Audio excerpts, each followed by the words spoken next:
In what is possibly the most ironic ruling of this term, the Supreme Court's conservative justices basically said this: hey, if you are a government official, you can engage in a little bit of bribery if you want, and it is no big deal. It all started with a man named James Snyder, who was mayor of Portage, Indiana, back in 2014, and at the time he approved the city's purchase of 5 garbage trucks from a trucking company to the tune of $1.1 million. After the contract was awarded, that same company cut Snyder a check for $13,000. Snyder claims that the money was a consulting fee, but federal prosecutors charged him with a violation, an anti-corruption statute violation. That statute is now a whole lot weaker after the Supreme Court overturned Snyder's bribery conviction, effectively ruling that state and local officials can actually accept certain gifts and payments, but only after the fact. Writing for the majority in Snyder versus the United States, Justice Brett Kavanaugh says that there is apparently a distinction between bribes and gratuities. Whereas bribes are taken before an official act, gratuities are given after an official act as a, token of appreciation. Think of it as a tip to your waiter. But whether you want to call them bribes or gratuities, a check of $13,000 or, say, an all-expense-paid fishing trip to Alaska or the use of a billionaire's private jet can have major influencing power. You saw what I did there, right?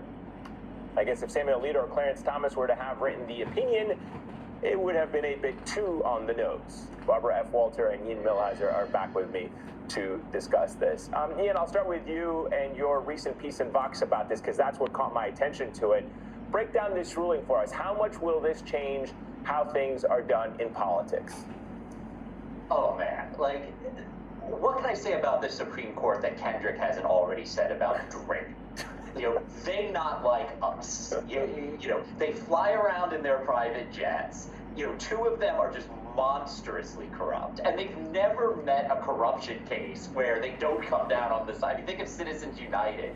Think about the McDonald case where they nerfed a different statute that prevents this kind of bribery. The only thing I can say about this opinion that is good is that it is narrow. It only applies to a statute that involves state officials who take bribes or gratuities, as the court called them. The federal statute prohibiting these gratuities nominally is still in place, but who knows how long that will last? Because again, these justices, they not like us. They think that corruption is just fine. And also the idea that they think corruption is so black and white, Barbara. I mean, how dangerous is it to be able to legally give gifts to elected officials after they carry out a certain policies or awards or in contracts? Because the incentive now is there. If I'm a government official in Ohio, I know that company, that garbage truck company, gave a gratuity to an official. Why would I not be, as a government official, incentivized to give them another contract, knowing, hey guys, I know you did it for that guy, I expect it to be done to me as well? Yeah, timing does not matter at all. This is semantics, whether you get paid before you provide the service or you get paid after the service. If someone comes and helps, fixes my house, it doesn't matter whether I pay him before he does the service or after. It's the same thing. And of course, the expectation is if you don't pay me afterwards, you're not going to get any more favors in the future. It's such hair splitting, and it's so transparent. But a bribe is a bribe, whether it comes before or after the service. And more